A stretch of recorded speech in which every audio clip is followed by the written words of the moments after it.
David, and thank you to the organising committee for helping me to reacquaint myself with my Donegal roots once again. And before I formally start, I'd like to make an apology that if anything I says here offends any international rating agencies, I very much apologise for that. And I further apologise for that note of Cork sarcasm. I come from Cork, a county which almost 100 years ago had the Skibbereen Eagle newspaper that was keeping its eye on Tsarist Russia. And I wouldn't like to think that anything I say, either subsequently or in the speech, influences anybody like Moody's agency.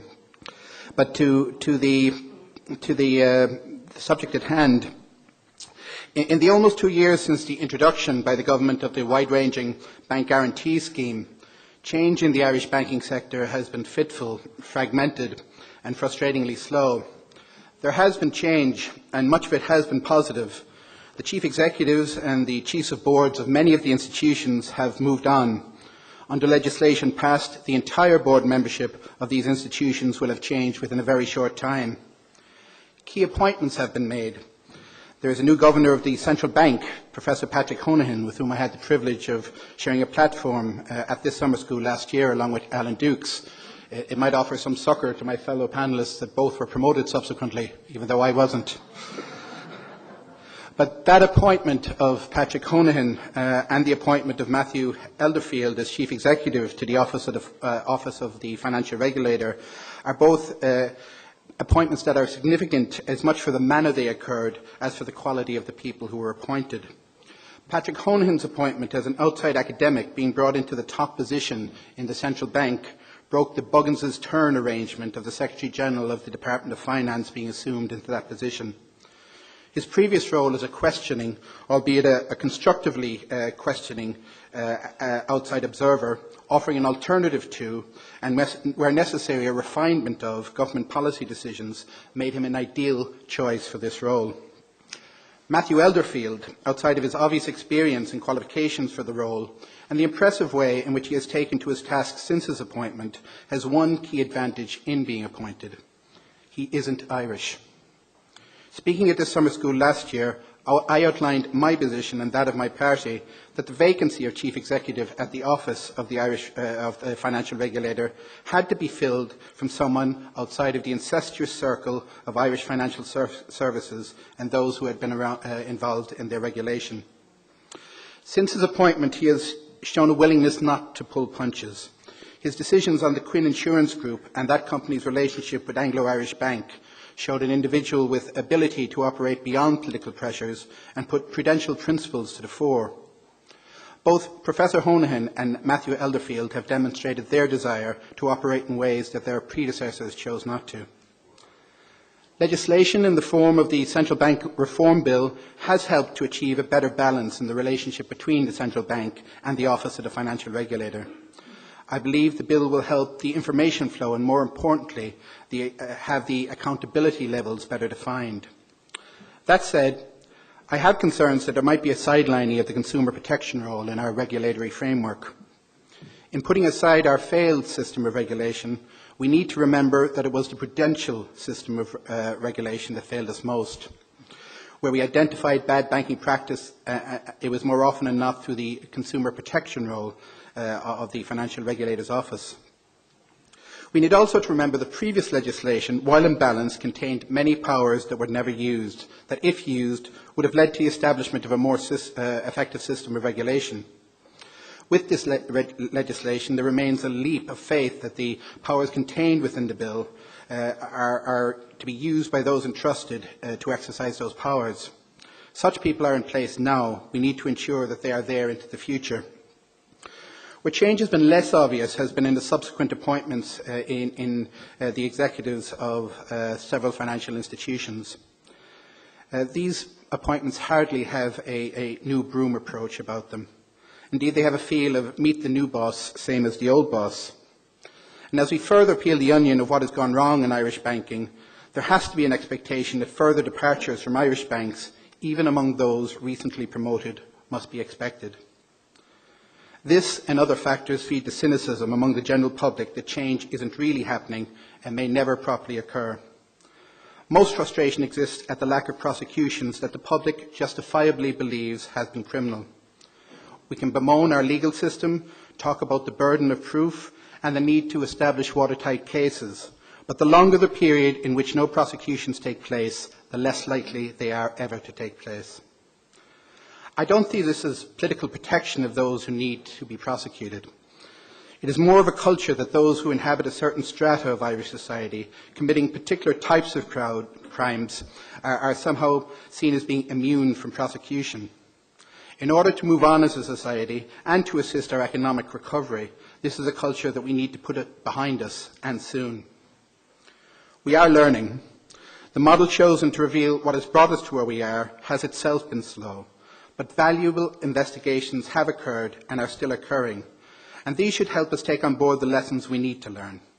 The reports commissioned by the Government from Professor Honohan and international experts Riegling and Watson have been models of clarity, and their bluntness has surprised many. Being told that we are mostly responsible for our own economic problems and that the banks have been most negligent in bringing this about implies that there are many who remain in key positions in Irish financial services who have yet to take responsibility for their actions. Further questions have yet to be asked. The appointment of the former Finnish civil servant, Mr. Peter Nyberg, the head of Commission of Inquiry into Banking, with his remit to report within 6 months, will help identify the extent to which Irish banks distorted the system and which of their executives were involved in the making of those decisions.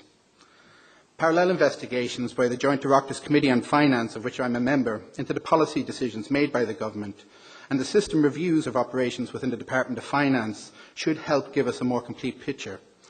The Dáil Public Accounts Committee is also playing a valuable role with their scrutiny of the documentation that informed the decision to implement the Bank Guarantee Scheme in September 2008.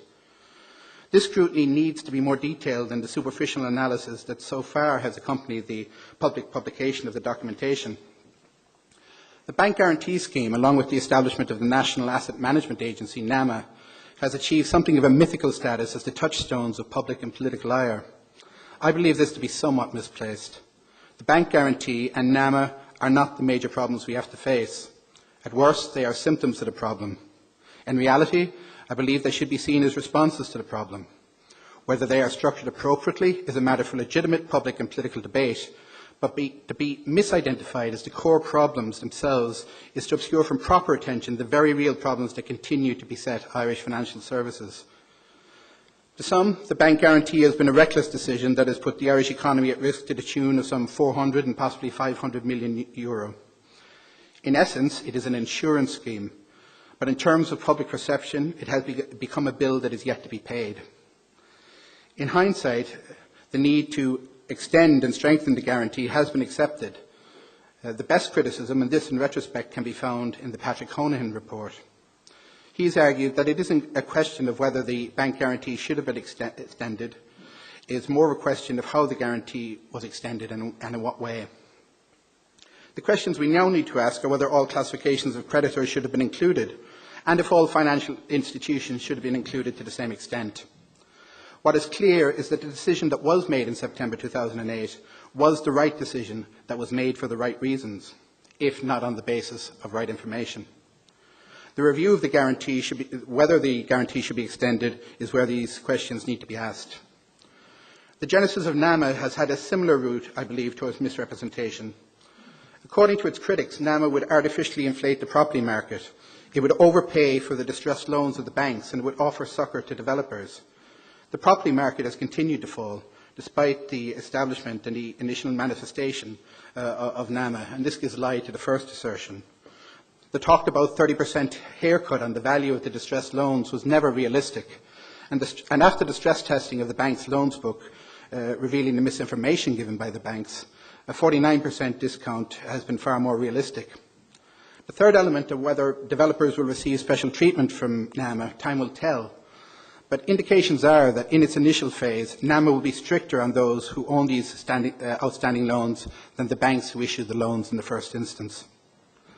There remain too many conflicting colossal figures that are feeding public resentment. And perhaps the scale of those figures has led to a sense of powerlessness that tends to magnify the problems even more. However, where anger is more than justified is in relation to the dead money that the taxpayer has been required to pump to Anglo-Irish Bank and the Irish Nationwide Building Society. The cost of these interventions has increased due to the all-embracing nature of the bank guarantee, But what seems to be lost in the argumentation about both these institutions is that even without such a bank guarantee, as licensed financial institutions that were too loosely, if at all, regulated, the state acquires a liability for their negligence. We may be paying more than we need to be, but there has been no other way other than default of avoiding most of the billions upon billions these institutions have cost this country. Increasingly, debate is centred on Anglo-Irish Bank and its future and whether it has a future. Again, a subtext implies that Anglo is being maintained for political reasons. As far as the Green Party, as part of government, is concerned, there is no political purpose for maintaining Anglo-Irish Bank. However, it is to be rebranded for the sake of it being maintained. The thinking behind current policy has solely been based on achieving a minimum cost to the taxpayer. However, we may be coming close to a time when the alternative of phasing out the bank over a shorter time period will become the more cost-effective option. Anglo-Irish is a failed bank, and now notoriously failed bank. The policy priority has to be about cutting losses, not about rescuing the bank in whatever form. The story of Irish Nationwide is one that does not seem to rate as high in public consciousness as Anglo. Yet in proportionate terms, its failure has been far more catastrophic. This was a mutual building society that engaged in lending of a type and scale that was beyond belief. The Commission of Inquiry into Banking needs to ask particular questions of Irish Nationwide. The answering of these questions, I believe, should see those who had responsibility for the decisions and actions of Irish Nationwide have to account for themselves before the courts. In some respects, what my party has argued for in extracting this country from the abyss we have been brought to by these banks is being progressed. The Green Party was the first to call for the resignation of our last financial regulator and his replacement by someone other than an Irish national so that an appropriate distance could be established in our system, or as was our non-system of financial regulation. We also called for a banking inquiry to be conducted quickly, independently, and with large-scale public inputs. As far as we've been concerned, this has been about a process dedicated not only towards getting the right answers, but getting those answers in the right way. Banking policy comprises of three distinct phases, the first of which, the seeking of answers to provide lessons from which we can learn, I've been spending a great deal of time discussing here. The second phase is to move towards getting the banks to engage again in lending and spending activities that will help the economy to recover. In this regard, there has been much legitimate criticism of how the banks are failing to protect homeowners who purchased at the height of the market, or those whose circumstances have changed and are now unable to meet mortgage payments. In the wider economy, there is a continuing problem of credit to small and medium-sized enterprises. Businesses are experiencing these problems at the level of not being able to maintain overdrafts for cash flow purposes, and few seem to be able to access loans for development purposes. My Green Party colleague Eamon Ryan has been working closely with the Minister for Finance to deal with these difficulties. The establishment of the Cooney Credit Risk Review Group has been very much a Green Party initiative. Its recent interim report makes standard practices that have been developing in this area, and it's hoped that the further report will overcome many of the remaining difficulties. It may be that banks by their nature are meant to be cautionary institutions. The recklessness they displayed in recent years could be countered by their belief that in dealing with property, they were dealing with an activity that ordinarily could be described as safe. This culture of banking is one that also needs to be challenged strongly. There has never been a real tradition within Irish banking to support through seed capital, innovation and risk-taking in developing new areas of the economy, and there has never been a greater need to help bring this about. A good example has been the slow availability from the two major banks, AIB and Bank of Ireland, lending to green economy initiatives through the €100 million of such lending that was legislated for in the original recapitalisation legislation. Government policy for economic development is predicated upon the Smart Economy document, and in many of the areas of the new economy, a green economy is being promoted. And this should demand of our financial institutions that they recognise that it's here rather than a property-based economy of the past where investment is needed. The third phase of policies relating to Irish banking concern the structure of the institutions themselves. As much of the attention to date has been in the fire brigade actions to rescue the banking system, and I agree a lot of what Margaret said earlier on this, thought now has to be given to the type of banks we need into the future.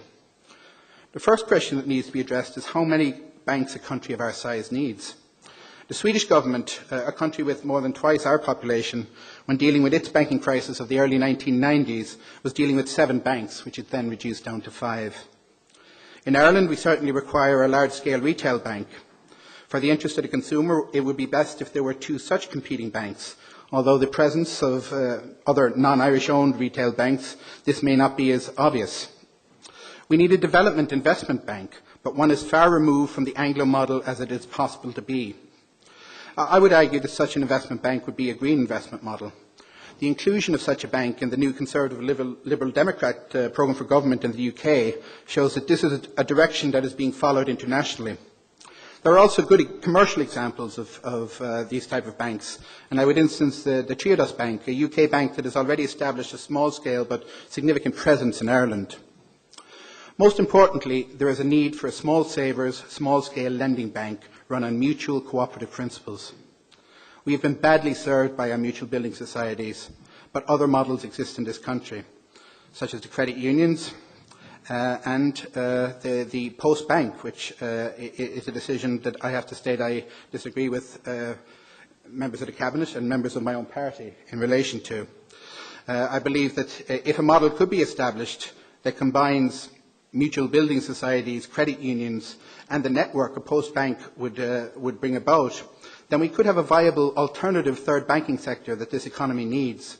Encouraging small savers and lending in small amounts would just be the stimulus that this economy needs. This third sector could provide the type of small-scale lending that can meet the short-term needs of people who in turn, by spending more, contribute to the economy more and in so doing help create more jobs. As an economy, I believe it would help us become more balanced. A restored banking system depends on public confidence. As of now, we seem to be as far away from that sense of confidence than at any time since the start of this crisis. However, that would be to ignore the work that has been done so far and the analysis of mistakes that have been made and the requirement to initiate a debate about the type of banking system we need and require. It has become something of a cliché that crises help to bring about opportunities, but it is a fine line in which we also have to acknowledge that crises can also help create deeper crises. We shouldn't be afraid to learn from the opinions of others outside the state, those from international agencies who tell us those things we sometimes may not want to hear. Regardless of the fact that in the last decade, many of these agencies have also been caught up in the false euphoria of the casino years in the international economy. The current views of the European Commission, the European Central Bank, the OECD, and most particularly the recent report of the International Monetary Fund need to be heeded. The particular banking recommendations in that IMF report, such as an earlier than thought intended imposition of the bank levy, and in instigation of a new tax on bank executives, which is something that Jim was alluding to, may point to some of the means that taxpayers can recoup the hugely unwarranted amounts of money they've had to commit. We should also give consideration to transactional taxes, such as levies on currency speculation, a Tobin tax, or to tax stock exchange transactions. Some of these changes would have to be transnational in their implementation, but some could fit quite neatly into our own system of taxation. Despite coming through the sharpest fall in the Irish economy that we have known, and with it the near destruction of our financial services sector, we cannot now retreat from the requirement that the sector needs a top-down change. That change must include a change of structure, a change of systems, a change of culture, and most importantly, a change of purpose. This won't happen merely because many of us wish it to happen, but we must work to make it happen. If we do this right, we will have a better banking system that will become a more effective hub for our economy. And maybe as a nation we can show ourselves that we are able to learn from our economic and political mistakes. The future of our economy, and with that, that of our financial services, is largely ours to determine. We need to think medium and long term. We need to avoid the pitfalls of knee-jerk politics and the questionable instant analysis of rating agencies. Them again. Better banking is possible. Better banking is necessary. Better banking is what the people of this country deserve. And those who tainted that service must stand aside and allow for better standards to prevail. Thank you for your attention.